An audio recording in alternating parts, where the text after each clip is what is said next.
नमस्कार सभी को, गुड मॉर्निंग। जैसे हमारा लेसन नंबर 6 चल रहा था, उसमें पहली क्रॉप्स थी राइस पैडी थी, धान वाली थी, वो कंप्लीट नहीं हुई थी। तो आज हम इसको कंप्लीट कर लेते हैं। सबसे पहले हमने क्या क्या पढ़ा था, इसका इंट्रोडक्शन क्या था, इसके बारे में हम पढ़ेंगे। और इसके इंट्रोडक्शन में यहाँ तक हमने पढ़ लिया था। जैसे उसका बोटनिकल नेम था, वानस्पतिक नाम था, इसके बाद में उसका जो फैमिली था कुल, इसके बाद में ओरिजिन पैलेस था, जलवायु था, बुआई का समय था वो। इसके बाद में नेक्स्ट हमने पढ़ा था कि बुआई की विधि हम कैसे इसको लगाएंगे, बुआई का समय कौन सा है, किस किस ऋतु में भारत में उगाते हैं और किस किस ऋतु में हमारे राजस्थान में इसको बोया जाता है, किस तरह से हम भूमि तैयार करते हैं, इसी की नर्सरी कैसे तैयार करते हैं, वो भी हम पढ़े थे थोड़ा बहुत। इसके बाद में हम आगे पढ़ेंगे जैसे खाद्य उर्वरक की कौन कौन सी आवश्यकता होती है, कितनी मात्रा में खाद्य उर्वरक की आवश्यकता होती है। इसके बाद में नेक्स्ट हम पढ़ेंगे इसमें कौन कौन से कीट और रोग लगते हैं, सिंचाई की अवस्थाएं कौन कौन सी होती है, किस समय में हम सिंचाई करेंगे ताकि अच्छा से अच्छा या अधिक से अधिक प्रोडक्शन हम ले सकें। इसके साथ ही नेक्स्ट हम पढ़ेंगे इसमें खरपतवार कौन सा लगता है, इसके नियंत्रण के लिए हम क्या करेंगे, इसमें कौन से कीट व रोग लगते हैं, ठीक है। इसमें मुख्य रूप से सिंचाई की अवस्था कौन सी, वो भी हम पढ़ेंगे। इसके बाद में इसका उपज है, जो प्रोडक्शन हुआ है वो कौन कौन सा है। इसके अलावा इसका जनरल इंट्रोडक्शन ही पढ़ेंगे, जो बहुत ज़्यादा पूछा जाता है कम्पिटिटिव एग्जाम में भी। तो आज एक कंप्लीट कर देंगे हम। राइस जो धान है, क्रॉप्स है, इसको आज हम पूरा पढ़ लेंगे। सबसे पहले हम बात करते हैं, देखो शुरू से स्टार्ट करते हैं। 10-15 दिन से आपकी प्रॉपर क्लास नहीं हुई, इसके लिए सॉरी। अब रेगुलर आपकी क्लास होगी तो आपको प्रॉपर याद करना है, जैसे पढ़ाया जाता है इस वीडियो को देखना है, ठीक है। उसको प्रॉपर नोट्स बनाना है, याद करना है। तो आज हम देखेंगे, देखो राइस है, ये इसको आधा मैंने करवा दिया था, 50% इसको करवा दिया था, आज 50% हो जाएगा ये। तो सबसे पहले हम देखते हैं धान, राइस बोलते हैं, इसके अलावा इसको पेडी क्रॉप्स भी बोलते हैं। देखो चावल और धान में क्या अंतर होता है, जिसके ऊपर छिलका पाया जाता है, चावल तो किसे कहेंगे जिसके ऊपर छिलका नहीं पाया जाता है तो उसको तो बोलते हैं चावल, और जिसके ऊपर छिलका पाया जाता है उसको बोलते हैं धान या पेडी। क्या बोलते हैं, धान या पेडी। सबसे पहले हम बात करते हैं बोटनिकल नेम, वानस्पतिक नाम। कोई भी ऐसे नहीं बोलना है, प्रैक्टिकल वाला आएगा, वाइवा लेने आएगा तो वैसे बोलेगा कि धान का वैज्ञानिक नाम बताओ, तो आप बता देते हो कि वो राइजा शेटाइवा। वैज्ञानिक नाम साइंटिफिक नेम नहीं होता है, केवल और केवल वानस्पतिक नाम होता है। तो जैसे बोटनिकल नेम होता है ओराइजा सेटाइवा, और इसके अलावा हम इसको सेटाइवा भी बोल सकते हैं। अलग अलग किताबों में अलग अलग प्रिंट होता है, ओराइजा सेटाइवा, ओराइजा सेटाइवा, ठीक है। इसके नीचे आपको अंडरलाइन करनी है, वंश होता है, दूसरा स्पीसीज जाति होती है। वंश कभी चेंज नहीं होता है, स्पीसीज जातियाँ अलग अलग होती है, ठीक है। तो वो अलग अलग होती है, तो ये आपको ध्यान रखना है कि जो जाति होती है वो चेंज हो सकती है। अलग अलग जातियाँ हैं जो प्रोडक्शन जीन के आधार पर अलग अलग होती है, उनका प्रोडक्शन उत्पादन भी अलग अलग होता है। दूसरा आता है फैमिली। फैमिली कौन सी होती है, ग्रेमिनी होती है। ग्रेमिनी का दूसरा नाम पोएसी होता है। कौन सा होता है, पोएसी होता है। अब पोएसी के अलावा इसको कौन सा बोलते हैं, घास फूल भी बोलते हैं। जब ध्यान रखना है आपको कि इसका बोटनिकल नेम कौन सा है, ओराइजा सेटाइवा।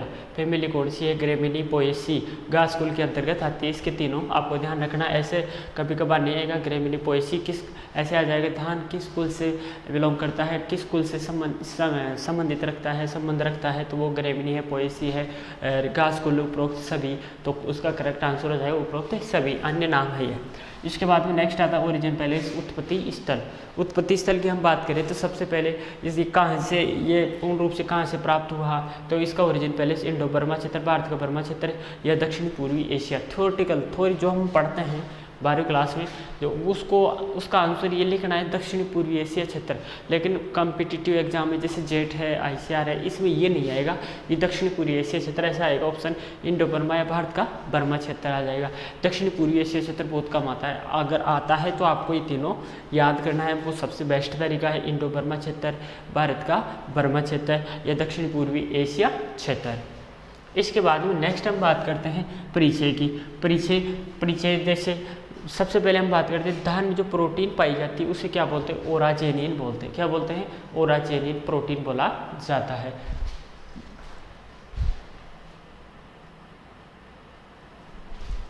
इसके बाद में नेक्स्ट आता है, इसमें जो धान होती है खुशबू, जैसे हम धान जो चावल होता है उसको हम पकाते हैं तो पकाते समय उसमें हल्की हल्की खुशबू आती है। जैसे धान की ऐसे के समय बासमती है, माई सुगंधा है, जिसकी खुशबू 1 से 1.5 किलोमीटर तक जाती है। अगर हम इसको पकाते हैं तो वो खुशबू किस जीन के कारण आती है, किस प्रोटीन के कारण आती है, सॉरी किस प्रोटीन के कारण आती है, डाइस्टाइल 1 प्रोपिलीन प्रोटीन के कारण आती है। डाइस्टाइल 1 प्रोपिलीन प्रोटीन के कारण आती है। नेक्स्ट हम बात करेंगे, इसमें बहुत बार पूछा गया क्वेश्चन है कि धान में गुणसूत्र की संख्या कितनी होती है, तो 2n बराबर 24 होती है।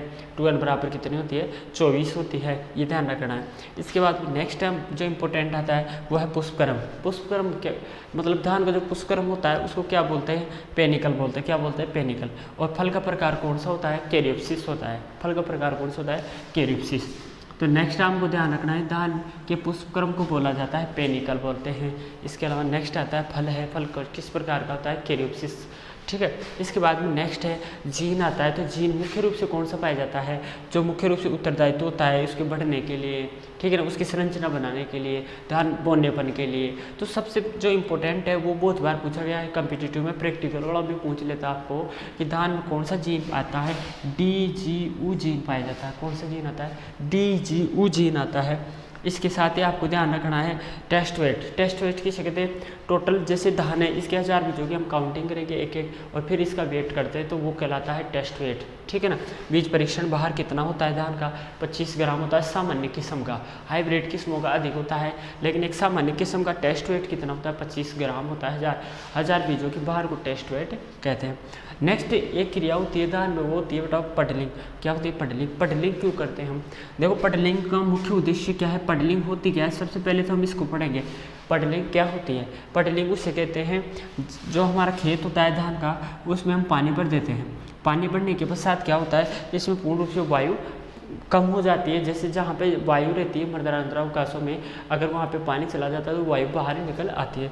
इसके अलावा हम क्या करते हैं, पटरी इसलिए करते हैं, जो हम खेत तैयार करते हैं उसमें अगर मिट्टी के मोटे ढेले हैं तो वो पूर्ण रूप से टूट जाते हैं और अधिक से अधिक मात्रा में वायु वो प्रवेश करेगी। ठीक है ना। मृदा के जो कण पूर्ण रूप से खुल जाते हैं और जो मिट्टी के जो ढेले हैं वो पूर्ण रूप से टूट जाते हैं। इसके अलावा जो बचे हुए खरपतवार वो पूर्ण रूप से बाहर निकल आते हैं। तो यह है पडलिंग। पडलिंग क्या होता है, पूर्ण रूप से जो हमारा जो धान के लिए जो तैयार किया गया खेत होता है उस खेत में पूर्ण रूप से पानी भर देते हैं। पानी भरने के पश्चात जो हल होता है, कल्टीवेटर हल, कल्टीवेटर हल होता है, कल्टीवेटर हल, इसके द्वारा हम क्या करते हैं, इसको खेत में चलाते हैं। चलाने के पश्चात क्या होगा, ये पूर्ण रूप से जो मिट्टी के ढेले हैं, ठीक है ना, पूर्ण रूप से मृदा में वायु का संचरण होगा, जो खरपतवार वो पूर्ण रूप से बाहर आ जाएंगे। इस कारण इसको पडलिंग करते हैं। इस कारण इसे मृदा में क्या करते हैं, पडलिंग करते हैं, जिससे क्या होता है, धान का उत्पादन अधिक होता है। तो पडलिंग किसे कहते हैं, जो धान का खेत होता है तैयार करने से पहले खेत में क्या कर देते हैं, पानी भर देते हैं और पानी भरने के पश्चात हम क्या करेंगे,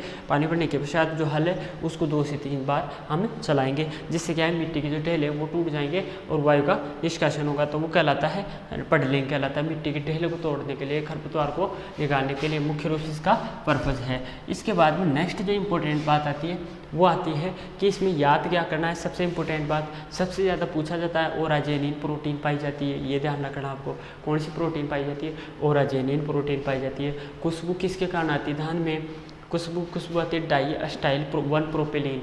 खुशबू किसके कारण आती है, डाइस्टाइल 1 प्रोपिलीन के कारण आती है। नेक्स्ट हम बात करते हैं गुणसूत्र। गुणसूत्र कितने होते हैं, 2n बराबर 24 और पुष्पक्रम कौन सा होता है, पेनिकल। नेक्स्ट हम बात करेंगे फल का प्रकार कौन सा है, कैरियोप्सिस है। कौन सा है, कैरियोप्सिस है।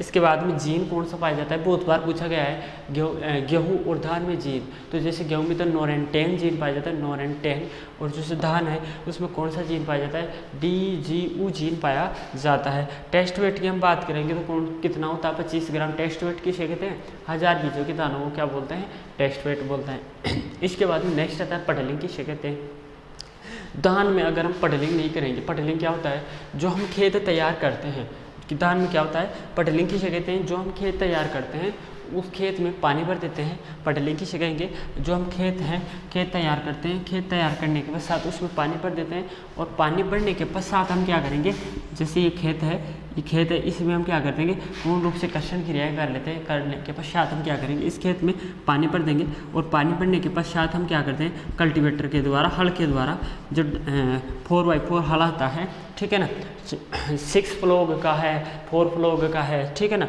तो वो उसके द्वारा हम ट्रैक्टर को 3-4 बार चलाएंगे। जो मिट्टी की ढेल है वो टूट जाते हैं, खरपतवार बचे वो बाहर आ जाते हैं और वायु संचरण अच्छा होता है, ठीक है। तो इसको बोलते हैं पडलिंग। खेत में भरे हुए खेत में जो खेत है उसमें पानी भर देते हैं और इसके पश्चात हम हल चलाते हैं, तो वो क्या क्रिया क्या कहलाती है, पडलिंग कहलाती है। तो हम क्या करेंगे, पडलिंग की क्रिया करेंगे।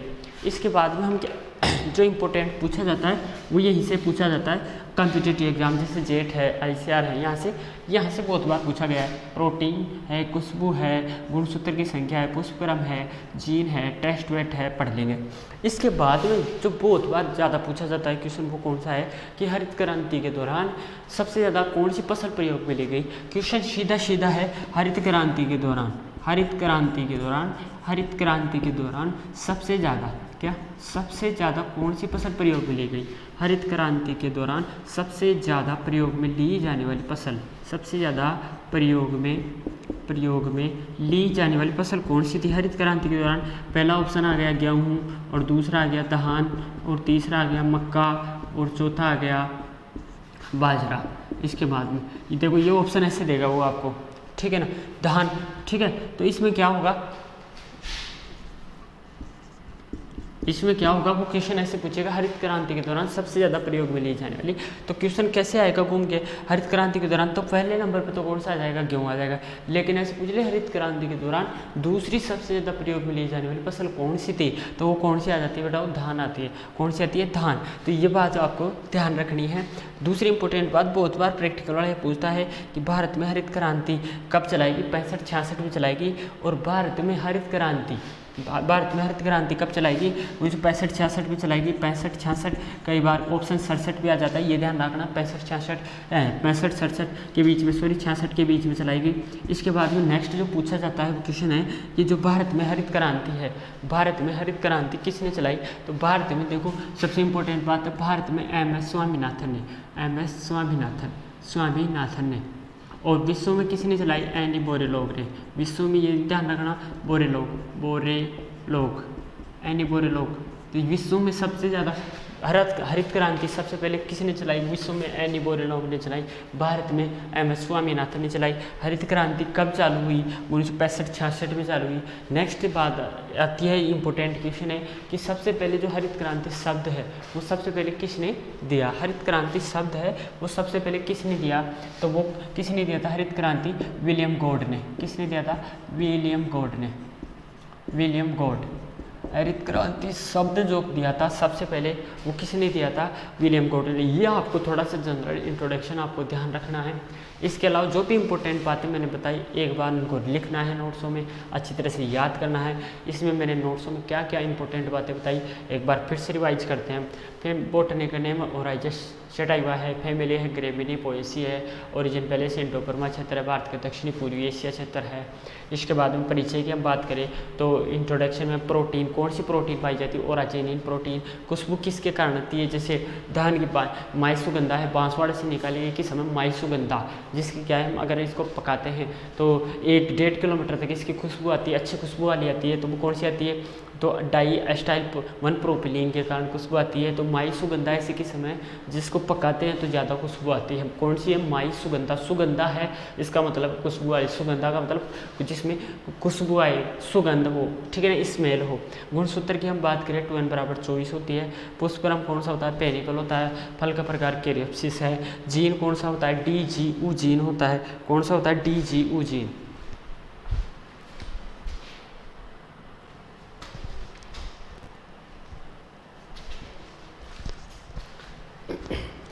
इसके बाद में नेक्स्ट हमने पढ़ा था कि इसमें जीन कौन सा पाया जाता है, DGU जीन पाया जाता है। टेस्ट वेट कितना होता है, 25 ग्राम होता है। पडलिंग है वो किसके द्वारा, पडलिंग कैसे करते हैं, कैसे तैयार की जाती है, पडलिंग हम क्यों करें, इसका क्या मुख्य उद्देश्य है, कभी कभार पूछ लेता है। पडलिंग किस फसल में होती है और कैसे तैयार की जाती है, कैसे इसकी क्रिया होती है, ठीक है। तो ये आपको बताना है। ठीक, पडलिंग कैसे की जाती है? तो पडलिंग क्या होती है? पडलिंग क्या होती है? धान में होती है, मुख्य रूप से किस में होती है? धान में होती है पडलिंग की क्रिया। किस में होती है? धान में। और ये कैसे करते हैं? जो हमारा खेत होता है, जो खेत होता है उसमें हम क्या करते हैं?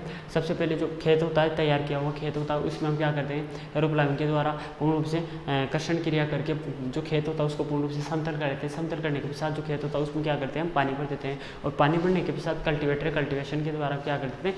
हल को 2-3 बार चलाते हैं, तो वो कहलाती है पडलिंग की क्रिया। क्या कहलाती है? पडलिंग की क्रिया कहलाती है। इसके बाद में हम देखते हैं आगे। नेक्स्ट देखो, इसमें क्या क्या पड़ा? जो खुशबू आती है ओराजेनिन प्रोटीन के कारण खुशबू, डाइएस्टाइल 1 प्रोपिल के कारण प्रोटीन कौन सी पाई जाती है? ओराजेनिन। गुणसूत्र की संख्या 2n = 24 होती है। पुष्पक्रम होता है, पेनिकल है, फलोकेरियोप्सिस है। जीन कौन सा होता है? DGU जीन होता है। टेस्ट वेट होता है 25 ग्राम होता है। पडलिंग की क्रिया हल चलाने में, जब खेत में पूर्ण पानी भरा होता है तो हल चलाते हैं। ठीक है। अब इसके बाद में जो बहुत ज़्यादा पूछा जाता है वो कौन सा है? 65-66 में हरित क्रांति चलाई गई। और ठीक है, हरित क्रांति किसने चलाई विश्व में? भारत में किसने चलाई? ठीक है ना। तो विश्व में तो MS स्वामीनाथन ने चलाई, भारत में एन बोरेलोव ने चलाई। सॉरी, विश्व में तो किसने चलाई? एन बोरेलोव ने चलाई, और भारत में MS स्वामीनाथन ने चलाई। और शब्द किसने दिया हरित क्रांति का? विलियम गॉड ने। और भारत में कब चलाई गई? ये भी बहुत बार पूछा गया क्वेश्चन है। 65-66 में चलाई गई। तो ठीक है, यहाँ तक आपको अच्छी तरह से इसको देखना है, नोट्सों में लिखना है, याद करना है। आगे हम बात करते हैं इसके वितरण क्षेत्र की। वितरण क्षेत्र में देखो, विश्व में प्रथम स्थान पे सबसे ज़्यादा धान कहाँ पे होता है? विश्व में सबसे ज़्यादा कौन सा देश प्रथम स्थान रखता है? क्षेत्रफल के आधार पे भी और उत्पादन के आधार पे भी। तो वो कौन सा है? चीन है। दूसरे स्थान पर कौन सा था? भारत। और तीसरे पे कौन सा था? अमेरिका है। मिस्र देश है, ये सब बाद में आते हैं। तो प्रथम स्थान पर चीन है, दूसरे स्थान पर भारत है। अब बहुत बार क्वेश्चन पूछा गया है, जैसे 40 क्वेश्चन आपकी जेट है ICR में, थ्योरी में क्वेश्चन आएंगे, तो वो ऐसा पूछेगा कि भारत की प्रमुख खाद्यान्न फसल क्या है? तो भारत की तो प्रमुख खाद्यान्न फसल क्या है? बेटा ध्यान रखना, चावल है, राइस है। लेकिन ये बात ध्यान रखना, विश्व की प्रमुख खाद्यान्न फसल क्या है? तो विश्व की प्रमुख खाद्यान्न फसल क्या है? गेहूँ है। विश्व की प्रमुख खाद्यान्न फसल क्या है? गेहूँ। और भारत की प्रमुख खाद्यान्न फसल क्या है? राइस, चावल है। इसके बाद हम बात करते हैं, नेक्स्ट हम बात करते हैं वितरण क्षेत्र की। तो विश्व में हम बात किए तो सबसे पहले प्रथम स्थान पे चीन है, भारत है, अमेरिका, मिस्र देश है। और हम भारत की हम बात करें तो भारत में सबसे ज़्यादा कहाँ पे होता है? पश्चिम बंगाल में होता है, वेस्ट बंगाल। इसके बाद में सबसे ज़्यादा कहाँ पे होता है? पंजाब, हरियाणा है, यूपी है, उत्तर प्रदेश है, गुजरात है, महाराष्ट्र है। इसके बाद में राजस्थान में। अब हम बात करेंगे राजस्थान की, तो राजस्थान में सबसे ज़्यादा धान कहाँ पे होता है? तो राजस्थान में हम बात करेंगे, विश्व की आपको पता होना चाहिए, विश्व में कहाँ पे होता है? चीन, भारत, अमेरिका, मिस्र देश हो गया। इसके बाद भारत में पश्चिम बंगाल है, ध्यान रखना, वेस्ट बंगाल है। क्षेत्रफल, प्रोडक्शन के आधार पे, दोनों के आधार पे प्रथम नंबर पे। प्रोडक्टिविटी, उत्पादकता के आधार पर कौन सा राज्य प्रथम स्थान पर आता है? पंजाब आता है, उत्तर प्रदेश आता है, महाराष्ट्र आता है, गुजरात आता है, तमिलनाडु आता है। इसके बाद में हम राजस्थान की अगर हम बात करें, भाई राजस्थान में सबसे ज़्यादा धान कहाँ पे होता है? राजस्थान की हम बात करेंगे तो राजस्थान में सबसे ज़्यादा धान होता कहाँ पे? तो देखो, राजस्थान की हम बात करते हैं, राजस्थान की, तो राजस्थान में सबसे ज़्यादा कहाँ पे होता है? गंगानगर में। अब गंगानगर में भी कहाँ पे होता है सबसे ज़्यादा? गंगानगर है, हनुमानगढ़ है, गंगानगर, हनुमानगढ़ है। इसके बाद में नेक्स्ट आता है बूंदी है, कोटा है, बूंदी, कोटा, झालावाड़, बूंदी, कोटा, झालावाड़, बारा। ठीक है ना।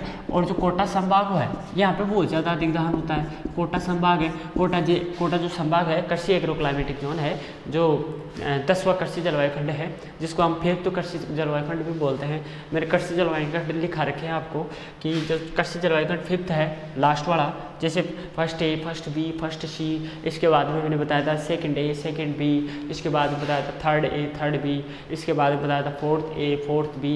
ठीक है ना। और इसके बाद में लास्ट वाला जो आता है वो 5th आता है। तो 5th में कौन सा आता है? कोटा संभाग है, मतलब आदि दक्षिणी क्षेत्र आता है। इसमें कोटा, बूंदी, झालावाड़, बारा आदि जिले आते हैं। तो यहाँ पे क्या है? पूर्ण रूप से सिंचाई की सुविधा होती है। यहाँ पे अधिक नदियाँ हैं, ठीक है ना, सिंचाई के लिए पर्याप्त जल होता है। तो यहाँ पे ऐसी फसलें होते हैं जो अधिक जल की मात्रा चाहिए, तो उसमें कौन सी फसल मुख्य रूप से होती है? धान है, गन्ना है, ठीक है ना।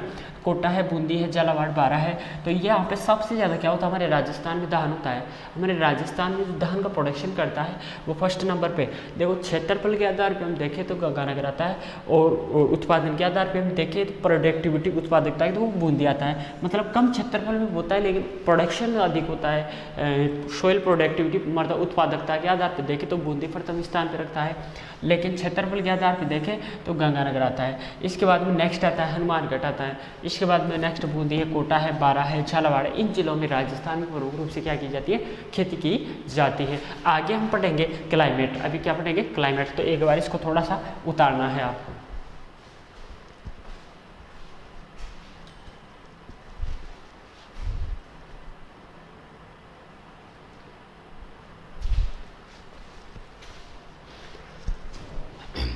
इसके बाद में हम अब पढ़ेंगे क्लाइमेट, जलवायु क्या है, जलवायु के बारे में हमें कैसे लिखना है इसको, जलवायु कैसे लिखेंगे हम। इसमें जो थ्योरी के हिसाब से, थ्योरेटिकल हिसाब से है, बोर्ड के अनुसार जलवायु कैसे लिखेंगे, जो टॉपिक है इस जलवायु के बारे में आप कैसे लिखेंगे, कैसे एक्सप्लेन करेंगे। वो पूछेगा आपको धान की जलवायु क्या है, तो आप कैसे एक्सप्लेन करोगे इसको, कैसे नोट्स में लिखना है। नेक्स्ट आता है क्लाइमेट, जो पॉइंट आता है जलवायु का।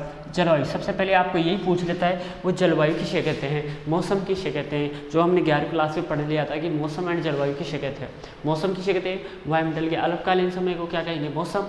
जो मौसम शब्द से बना है अरबी भाषा से लिया गया है। और दूसरा है जलवायु, और जलवायु किस भाषा से लिया गया है, ग्रीक भाषा से लिया गया है। जलवायु किस भाषा से लिया गया है, ग्रीक भाषा से लिया गया है। तो क्लाइमेट, जलवायु। जलवायु की हम बात करें तो देखो धान के लिए कौन सी जलवायु चाहिए, गर्म व आर्द्र, मतलब नमी युक्त जलवायु होनी चाहिए। आर्द्र जलवायु, कैसी, आर्द्र जलवायु चाहिए, गर्म जलवायु। मतलब दिन के समय में थोड़ा गर्म होना चाहिए, रात के समय में थोड़ा ठंडा नमी युक्त मौसम होना चाहिए, ठीक है। तो कैसी जल, गर्म आर्द्र। दूसरी इंपॉर्टेंट आती है कि इसका अंकुरण है ना वो कितने टेम्परेचर पर होना चाहिए। जो वातावरण का टेम्परेचर है वो 20 से 25 डिग्री सेंटीग्रेड। वर्दी विकास के लिए टेम्परेचर कितना चाहिए, वो है 25 से 30 डिग्री सेंटीग्रेड। ये दोनों टेम्परेचर आपको ध्यान रखना है, यही थ्योरी में लिखना है आपको, ठीक है ना। अलग अलग बुकों में अलग अलग दे रखा है, 1-1, 2-2 डिग्री सेंटीग्रेड का जो अंतर आता है वो हमें नहीं रखना है। इसमें हमको याद करना है थ्योरी के हिसाब से, कॉम्पिटिटिव के हिसाब से। तो सबसे पहले हम जलवायु गर्म और आर्द्र जलवायु चाहिए, ठीक है ना। अंकुरण के लिए 20 से 25 डिग्री सेंटीग्रेड तापक्रम होना चाहिए। और बढ़ती विकास के लिए कितना चाहिए, 25 से 30 डिग्री सेंटीग्रेड तापमान की आवश्यकता होती है। बहुत बार पूछेगा, प्रैक्टिकल आपको पूछेगा कि इसके लिए जलवायु कैसी चाहिए। तो जलवायु आपको गर्म आर्द्र जलवायु, क्लाइमेट, जलवायु किस शब्द से ली गई, जलवायु किसे कहते हैं, तो वायुमंडल के दीर्घकालीन समय को जलवायु कहते हैं, और वायुमंडल के अल्पकालीन समय को क्या कहते हैं, मौसम कहते हैं। अंकुरण के लिए टेम्परेचर आपको तक रखना है 20-25, वर्ध विकास के लिए 25 से 30। तो आज हमने ये पढ़ा इसका क्लाइमेट। इसके बाद में नेक्स्ट आता है आपको soil and pH. Soil and pH, इस सोइल एंड पीएच बहुत बार पूछा गया है। देखो बताओ, मृदा में जो ये धान है, धान क्रॉप है, इसमें बहुत बार पूछा गया मृदा, और मृदा में कन्फ्यूजन वाला क्वेश्चन डालता है। वो कैसे डालता है, देखो बेस्ट सबसे अच्छी मृदा कौन सी मानी जाती है धान के लिए, कले मृदा सबसे बेस्ट। क्षेत्रफल प्रोडक्शन के आधार पर देखें तो कले। देखो सबसे पहले अगर फर्स्ट नंबर पर ऑप्शन आता है काली मृदा, और काली मृदा का दूसरा नाम क्या होता है बेटा, रेगूर मृदा होता है। क्या होता है, रेगूर मृदा। कौन सा होता है, रेगूर। दूसरा है बालूशाट कले, कले मृदा है।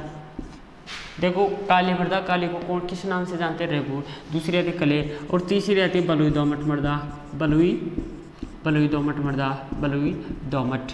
अब कले को कौन सी मृदा बोलते हैं, चिकनी मृदा, चिकनी भी बोलते हैं इसको, चिकनी मृदा।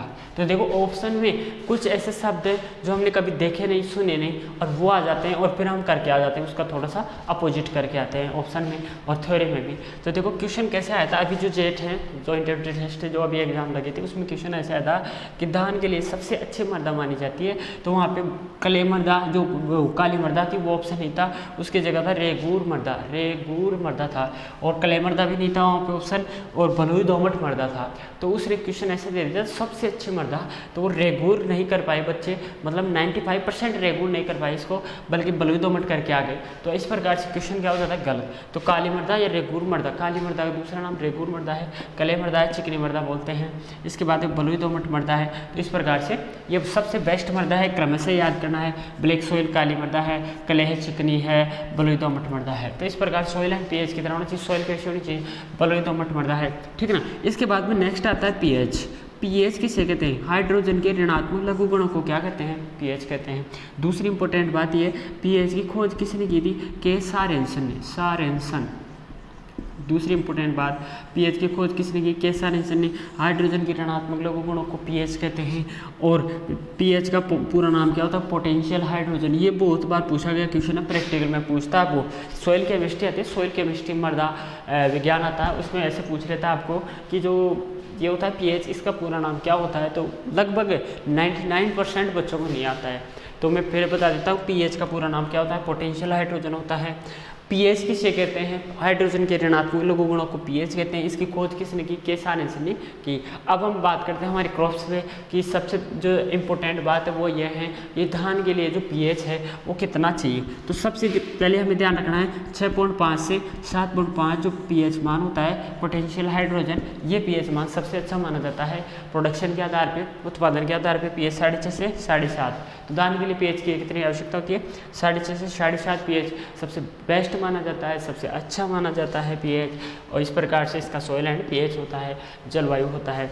इसके बाद में हम अब क्या पढ़ेंगे आगे? सॉइल एंड पीएच हो गया। इसके बाद में हम पढ़ेंगे सोइंग टाइम। अब हम क्या करेंगे? सोइंग टाइम कैसे, किस समय में हमें धान बोना चाहिए, ये हमें पता होना चाहिए।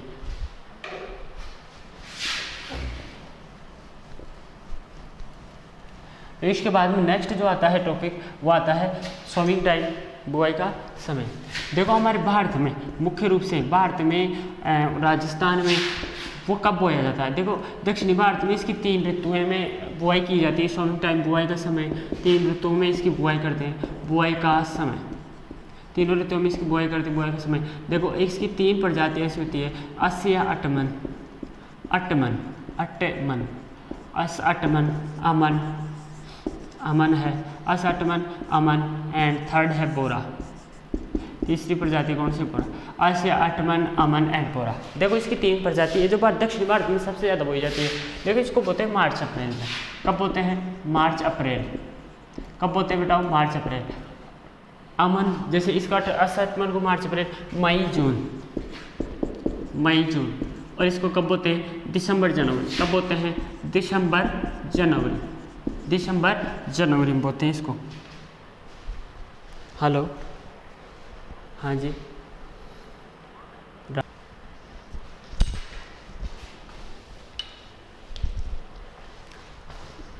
जैसे इसकी 3 प्रजातियां हैं, सोइंग टाइम, बुआई का समय, अस अटमन, अमन, ठीक है।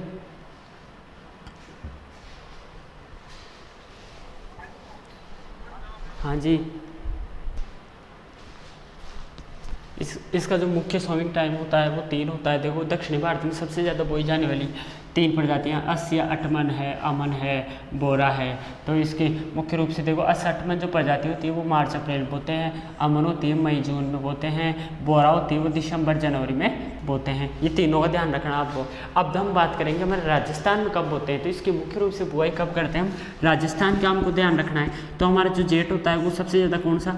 राजस्थान। अगर क्वेश्चन ICR में भी ऐसा आता है, Indian counselling agriculture research institute से क्वेश्चन ऐसा आता है कि धान की बुआई कब करते हैं, तो आपको आंसर क्या देना है? जून जुलाई। ऐसे पूछे ना राजस्थान में कब करते हैं, तो भी आपको बताना है जून जुलाई। कब बताना है? जून जुलाई। ये ध्यान रखना है, नोट करने वाली बात है कि ऐसे पूछ ले, सीधा सीधा क्वेश्चन ऐसे पूछेगा कि धान की बुआई कब करते हैं? जून जुलाई में करते हैं, ठीक है ना। और इसके ऐसे पूछेगा स्पेशली, वो आपसे अलग ऐसे पूछ ले कि जैसे अस अटमन जो धान की प्रजाति, इसकी बुआई कब करते हैं? मार्च अप्रैल में करते हैं। अमन है मई जून में करते हैं, बोरा है दिसंबर जनवरी में करते हैं।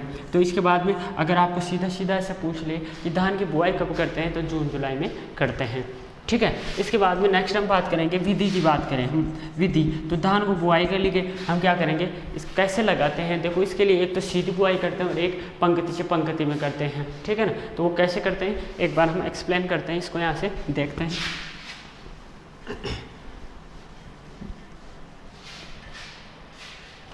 देखो बुआई की विधि, बुआई की विधि हम देखते हैं, बुआई की विधि हम देखते हैं। तो देखो बुआई की विधि के लिए इसकी 2 विधियाँ, एक तो सीधी बुआई, सीधी बुआई, और एक दूसरी पंक्ति से पंक्ति बुआई, पंक्ति से बुआई, सीधी हम समझें इसको दो शब्दों में हम समझेंगे। तो इसकी विधियां हैं। बुआई की विधि, देखो सीधी बुआई के लिए हम क्या करेंगे, जो हमारा जो खेत होता है सबसे पहले हम कर्षण क्रिया कर लेते हैं। कर्षण क्रिया करने के पश्चात पूर्ण रूप से खेत को समतल कर लेते हैं रोपलाइन के द्वारा, कल्टीवेशन के द्वारा। इसके बाद खेत को पाटा लगा के समतल कर लेते हैं, ठीक है ना। गोबर खाद जो भी है वो पहले हम डाल देते हैं, हरी खाद, नीले सवाल जो भी हम प्रयोग में लेते हैं जो है। फिर इसके बाद कर्षण क्रिया करते हैं, फिर पाटा लगा के हमारे जो खेत होता है उसको पूर्ण रूप से समतल कर लेते हैं। समतल करने के पश्चात हम क्या करेंगे, हमारा खेत है उसमें पानी भर देते हैं। पानी भरने के पश्चात हम क्या करेंगे, इससे पहले हम क्या कर लेते हैं, नर्सरी तैयार कर लेते हैं। या फिर हम क्या करते हैं, सीधी बुआई के लिए क्या करते हैं, जो हमारा खेत होता है, क्या जो खेत होता है उसमें पानी भर देते हैं। पानी भरने के पश्चात जब पूर्ण रूप से पटेलिंग की क्रिया कर लेते हैं, मतलब ट्रैक्टर के द्वारा कल्टीवेशन कर लेते हैं। और कल्टीवेशन करने के पश्चात हम क्या करते हैं कि जो हल है उसको चलाते हैं, 5-7 बार जो मिट्टी के ढेल है वो टूट जाते हैं, वायु का संचरण हो जाता है। अब इसके पश्चात हम क्या करेंगे, धान के जो बीज है वो डाल देंगे, और वो भी किसके आधार पर बिखेर के डाल देते हैं। तो वो होती है एक तो सीधी बुआई। तो मतलब इसमें L/P, R/P, मतलब लाइन से लाइन, और पौधे से पौधे का ध्यान नहीं रखते हैं। ρ/P, इसका कोई ध्यान नहीं रखा जाता है, बीजों को बिखेरा जाता है। और वो कितना लेते हैं हम, 40 से 50 kg प्रति हेक्टेयर के हिसाब से सीधी बुआई के लिए पर्याप्त बीज होता है। अब एक तो होता है पंक्ति से बुआई। अब पंक्ति में क्या होता है, हमें एक तो एक लाइन है, दूसरी लाइन है, उसका ध्यान रखते हैं, और पौधे से पौधे की दूरी का ध्यान रखते हैं, जिसको हम R/P भी बोलते हैं, या हम शॉर्ट में इसको ऐसे बोल सकते हैं L/P, लाइन से लाइन और पौधे से पौधे की दूरी। तो जैसे मैं एक बार एक्सप्लेन करके आपको बता देता हूँ। ये हो गई आपकी L/P। जैसे ये एक लाइन है, ये दूसरी लाइन है, फिर ये दूसरी लाइन है, फिर ये तीसरी लाइन है, ठीक है ना। फिर जैसे ये एक पौधा है, ये दूसरा पौधा है, तो इस प्रकार से। तो जैसे P/P का मतलब हो गया एक पौधे से दूसरे पौधे की, ठीक है ना। और R/R का मतलब हो गया जैसे एक लाइन है उस दूसरी लाइन है, तो इस प्रकार ये R/R हो गया। तो लाइन से लाइन की दूरी कितनी होती है, वो कितनी होनी चाहिए, P से पौधे। तो ये काम कैसे तैयार करेंगे, इसके लिए हम क्या करनी पड़ती है, पहले नर्सरी तैयार करनी पड़ती है। क्या करनी पड़ती है, नर्सरी। अब नर्सरी कैसे तैयार करेंगे वो हम आगे आपको एक्सप्लेन करेंगे। तो सबसे पहले हमें ये पता होना चाहिए कि बुआई की जो विधि है धान में कितने प्रकार से की जाती है, 2 प्रकार से की जाती है, सीधी बुआई और पंक्ति से बुआई। तो सीधी बुआई में हम कैसे करते हैं, जो खेत है कर्षण क्रिया के द्वारा अच्छी तरह से तैयार कर लेते हैं, पटलिंग की क्रिया कर लेते हैं। इसके बाद में जो खेत है पानी भर देते हैं, पटलिंग की फिर क्रिया करते हैं। फिर बाद में जो खेत है 1-2 दिन के लिए उसको खुला छोड़ते हैं। इसके बाद में हम बीज है ना वो छिटकते हैं छिटकवा विधि के द्वारा। तो इसमें बीज कितने रखते हैं, 40-50 kg। दूसरी आती है पंक्ति से बुआई करना। इसमें क्या होता है, सबसे पहले हम नर्सरी तैयार करते हैं। नर्सरी तैयार करने के पश्चात जब पौधा 20 से 25 दिन का हो जाता है, नर्सरी तैयार करने के पश्चात जब पौधा 20 से 25 दिन का हो जाता है, तब हम क्या करते हैं, जब पौधा 20 से 25 दिन का हो जाता है, लगभग 5 से 7 या 10-15 सेंटीमीटर का हो जाता है, तब वो मुख्य स्तर पर रोपने योग्य हो जाता है। और फिर हम उसको किस आधार पर उगाते हैं, R/P के या L/P के आधार पर उगाते हैं। R का मतलब रो होता है, रो यानी पंक्ति, और P का मतलब पौधे से पौधे, प्लांट से प्लांट की दूरी, इसको शॉर्ट में L/P भी बोलते हैं। तो इस प्रकार एक लाइन से दूसरी लाइन, तो वो दूरी कितनी रखेंगे ये बहुत बार पूछता है। तो 10 × 20 सेंटीमीटर आपको पूछेगा, प्रैक्टिकल वाला वाइवा वाला थ्योरी में ऐसे पूछेगा कि जैसे एक धान है, हम नर्सरी तैयार करते हैं, उसके बाद नर्सरी तैयार पूर्ण रूप से हो जाती है, तो फिर नर्सरी से उखाड़ के पौधे को पंक्ति से पंक्ति विधि से हम लगाना चाहते हैं, तो हम इसकी दूरी कितनी रखेंगे। तो आपको ऐसे बताना है उसको कि सर एक लाइन से दूसरी लाइन की जो दूरी होती है वो 20 सेंटीमीटर रखते हैं, और एक पौधा है और दूसरा पौधा है, इसकी दूरी हम कितने रखेंगे, 10 सेंटीमीटर रखते हैं। तो इस प्रकार शॉर्ट में हम बोलें तो L/P तो कितना हो जाएगा, 20 × 10 सेंटीमीटर। तो ये बहुत बार पूछा गया है। अभी आया था 2018 में डब्ल्यू में पूछा गया क्वेश्चन था, धान में R/R की दूरी रखते हैं 10 सेंटीमीटर, 15, 20, 25 ऐसा क्वेश्चन रखते हैं, 20 सेंटीमीटर। ठीक, इस प्रकार से हमें इसको देखना है। इसके बाद में नेक्स्ट आता है धान में नर्सरी तैयार करने की विधियाँ। इसके बाद में क्या आता है नेक्स्ट, इसी में जो टॉपिक आता है वो क्या है, धान में नर्सरी तैयार करने की विधि। नर्सरी तैयार करने की विधि, नर्सरी तैयार करने की विधि, धान में नर्सरी तैयार करने की विधि।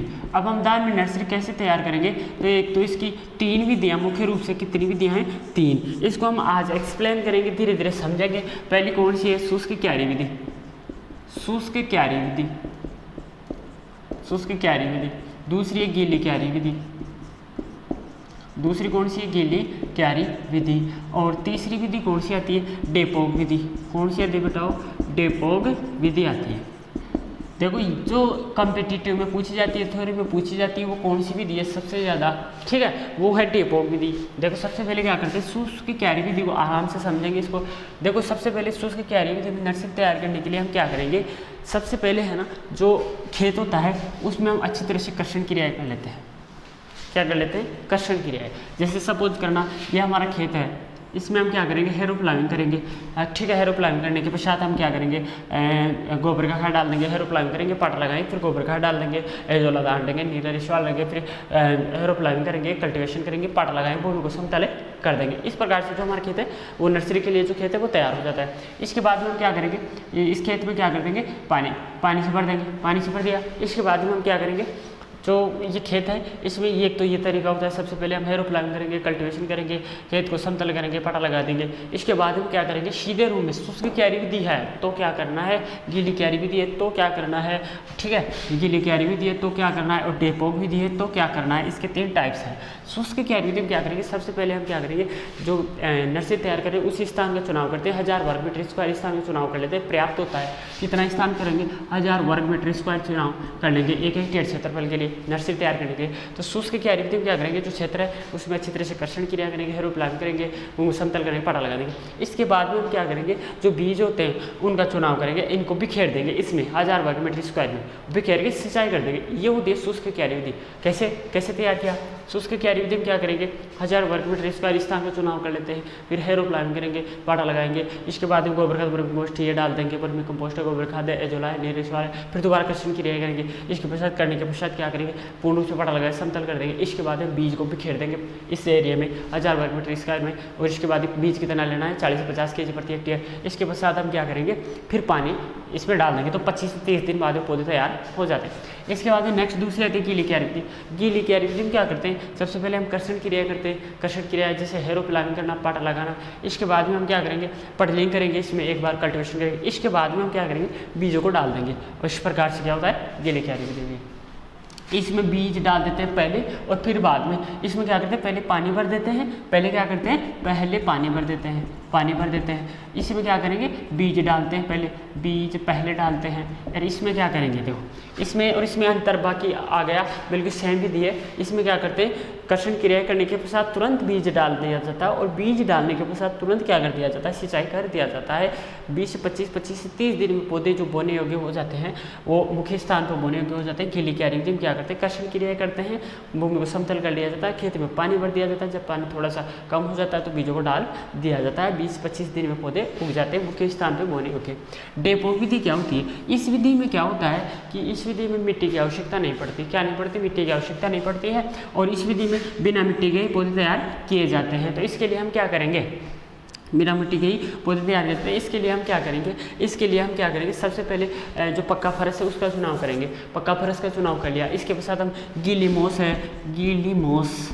मोस है, अलकातीन के टुकड़े हैं, ये बिछा देते हैं। गीली मोस, अलकातीन के टुकड़े, केले के पत्ते आदि बिछा देते हैं, ठीक है ना। गीली मोस है, अलकातीन के टुकड़े, केले के पत्ते हैं, ठीक है ना। और कुछ मात्रा में एन का भी हम स्प्रे करते हैं ताकि बीजों का अंकुरण शीघ्रता हो सके। तो डेपोक विधि सबसे पहले ये ध्यान रखना आपको, ये कहाँ से निकाली गई, मनीला फिलीपींस से। विश्व में सबसे पहले डेपोक विधि ऐसी विधि है जिसमें मिट्टी की आवश्यकता नहीं होती और क्या तैयार किया जाता है, नर्सरी तैयार किया जाता है। तो विश्व में सबसे पहले कहाँ से निकाली गई, मनीला फिलीपींस डेपोक विधि है। ये ऐसी विधि है जिसमें मिट्टी की आवश्यकता बिल्कुल भी नहीं होती है। सबसे पहले हम क्या करते हैं, पक्के फर्श का चुनाव करते हैं। 25 से 30 वर्ग मीटर स्क्वायर की आवश्यकता होती है, 1 हेक्टेयर क्षेत्रफल के लिए पर्याप्त होता है। 1 हेक्टेयर क्षेत्रफल के लिए कितनी आवश्यक, 25 से 30 वर्ग मीटर।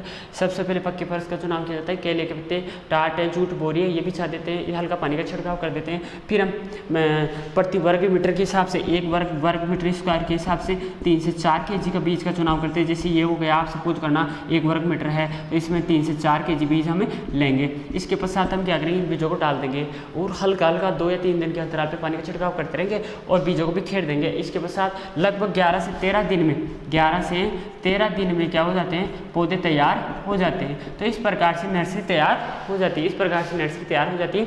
दूसरी इंपॉर्टेंट, ये बहुत बार पूछा गया क्वेश्चन है कि जो डेपोक विधि है वो भारत में सबसे पहले किस राज्य में प्रयोग में ली गई, तो ये आंध्र प्रदेश में ली गई। कहाँ पे ली गई, आंध्र प्रदेश में। अब जैसे इसमें क्वेश्चन कैसे पूछता है, डेपोक विधि किस में प्रयोग में ली जाती है, डेपोक विधि क्या होती है, ऐसे ही पूछ लेता है कंपटीशन में जेट ICR में। डेपोक विधि क्या है, नर्सरी तैयार करने की, बुआई की विधि, उत्पादन है, कर्षण क्रिया है। तो डेपोक विधि क्या है, नर्सरी तैयार करने की एक विधि है और वो किस में है, चावल में है। ठीक है, अब इसमें बहुत बार पूछा जाता है विश्व में सबसे पहले मनीला फिलीपींस के द्वारा भारत में किस राज्य में प्रयोग में ली गई, आंध्र प्रदेश में।